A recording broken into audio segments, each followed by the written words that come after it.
그러니까 내가 이렇게 힘들고 불행하고 한 게 뭐예요? 내 책임이면 내 삶을 다시 살아야 되는데 당신 책임이면 어때요? 내가 할 게 없는 거예요.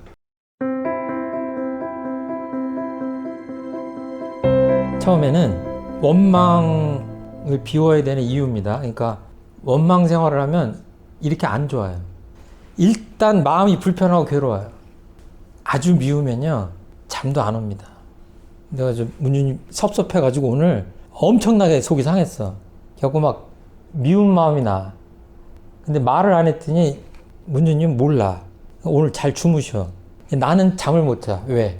미운 마음이 안 풀렸어. 원망하면 일단 괴로운 건 자기입니다. 그 다음에 이게 마음의 눈을 가려가지고 사리 분별이 잘 안 돼요. 한 번 원망하는 마음이 들고 섭섭하고 이렇게 되면, 미운 마음이 들면요, 일을 제대로 풀으려고 마음을 진정시키고 이렇게 해야 되는데 그게 잘 안 됩니다. 그러니까 그 원망심이 있을 때는 뭐예요? 그 빨리 뭔가 결정하고 그러면 안 돼요. 온전한 생각으로 취사가 안 돼요.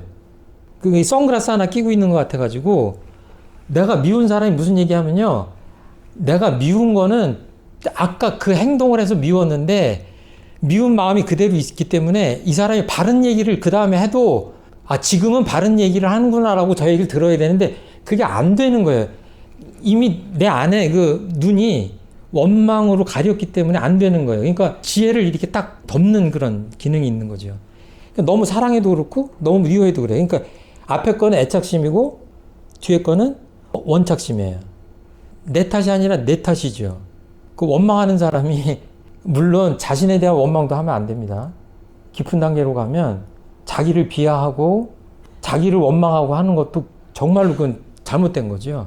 근데 이제 대개는 상대방에 대한 탓을 하는 건데 이 굉장히 문제가 있는 게 뭐냐면 이 사람들이 왜 상대방 탓을 하냐면요.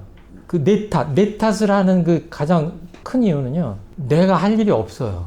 내 책임이 없어져요. 그러니까 내가 이렇게 힘들고 불행하고 한 게 뭐예요? 내 책임이면 내 삶을 다시 살아야 되는데 당신 책임이면 어때요?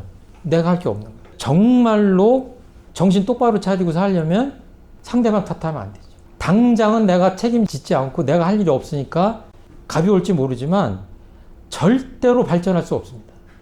개인이건 단체건 정당이건 국가건 자기 책임 인정하고 자기 발전을 위해서 노력하는, 자기 탓을 할 줄 아는 성숙된 자세가 있지 않으면 발전할 수 없습니다.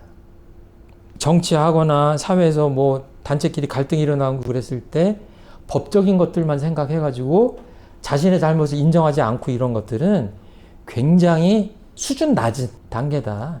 자기 탓을 할 줄 알아야 된다. 아까도 말씀드렸지만 계속 불평불만하게 됩니다.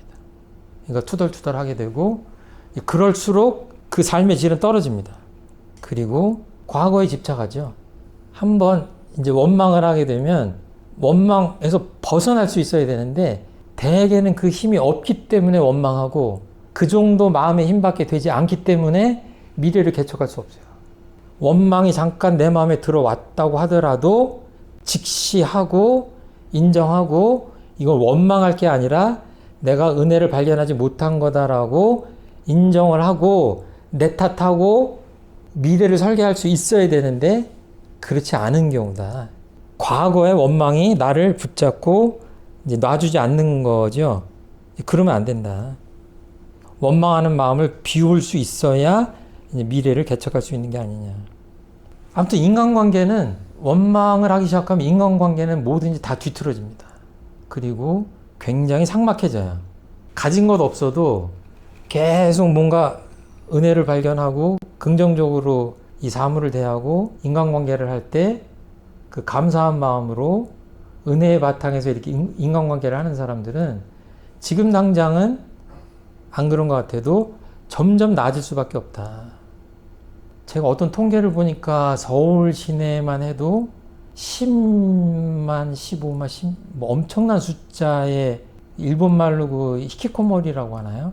그 애벌레처럼 그 집에서 움직이지 않고 방 안에만 갇혀있는 청년들이 이렇게 굉장히 많다고 하는데 보니까 서울 시내에서 그 사람들을 위한 서비스 센터도 만들어 놓고 지원을 위한 사회복지 서비스도 한다고 하는데 전달이 안 되리라고 생각은 하지만 마음 같아서는 이런 얘기를 해주고 싶어요.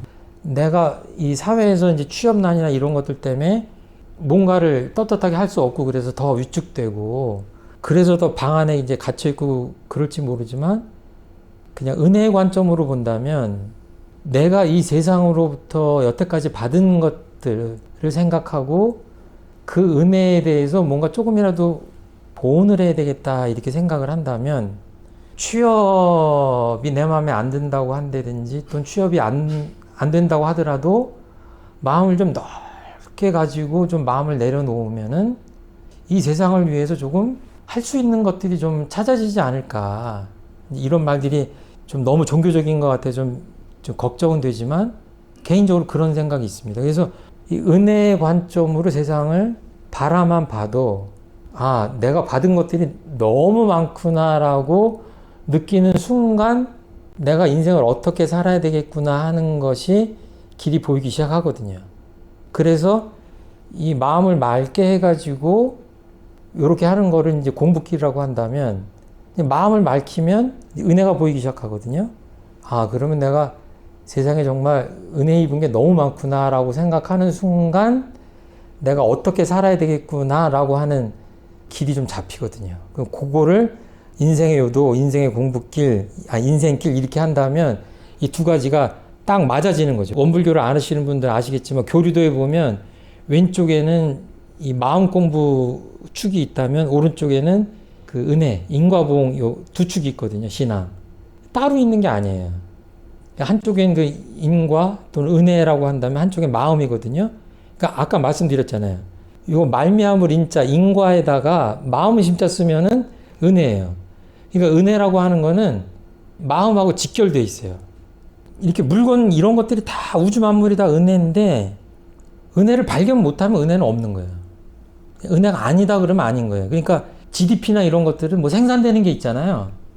근데 이거는 뭐예요? 은혜는 무형한 것으로 보자면 무형한 거예요. 그러니까 제가 아까 강의 시작할 때 그랬잖아요. 오늘 하루를 시작하고 오늘 하루를 마치고 잠들 때까지 은혜가 없다 그러면 뭐예요? 완전 무결하게 하나의 은혜도 없는 세상인 거예요. 근데 은혜를 발견하기 시작하면 뭐예요? 다 은혜인 거예요. 어떤 수녀님이 교무님들도 교도님들도 그런 얘기 할 때가 있는데 아주 이제 이 볼펜이 비싼 볼펜이라고 생각해봐요. 누가 선물을 준 거예요. 아 근데 내가 쓰기 너무 아까워. 옆에 분한테 준 거야. 근데 이분도 똑같은 생각을 한 거야. 아 내가 쓰느니 차라리 누구한테 줬으면 좋겠다. 결국 이게 돌고 돌아서 아니 누가 나한테 주는 건데 보니까 내가 준 게 또 한 바퀴 돌아서 온 거예요. 그러면 이게 무슨 국민 총생산으로 보면 뭐가 GDP가 늘어났습니까? 하나도 늘어난 게 없어요. 먼지 하나 지금 뭐 보태진 게 없어요. 생산된 건 없습니다. 그런데 한쪽은 그랬다고 봐요. 그럼 이제 이런 일은 없지만 역으로 생각한다면 아 내가 귀한 선물을 받아가지고 이걸 누가 훔쳐가. 근데 이 사람이 또 이 사람 걸 훔쳐가. 이렇게 해서 한 바퀴 돌았다고 쳐요. 나도 훔쳤다고. 그러니까 시계방향 이쪽으로 도나 이쪽으로 똑같은 얘기인데 다른 거죠.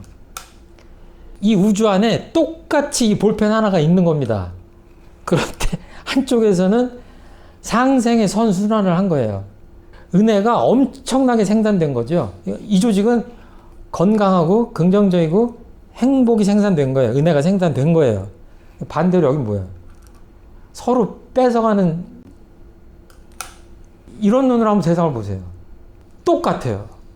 그거 전쟁해가지고 전쟁 전하고 뭐가 나은지를 한번 수지대조를 하면 깨닫는 게 있을 거 아니에요. 도대체 뭐가 생산됐냐.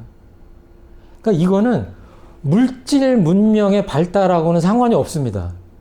그러니까 엄청나게 물질 문명이 발달되고 인지가 발달되고 고급 문명을 누리는 것 같지만 전기가 한번 끊어져가지고 블랙아웃이 됐을 때 우리가 사는 이 문명 사회가 정말 야만의 사회로 돌아가지 않는다는 보장이 있느냐. 불행의 늪에 빠지느냐 아니면 은혜의 바다로 갈 수 있느냐. 광대무리한 낙원으로 가느냐가 멀리 있지 않다.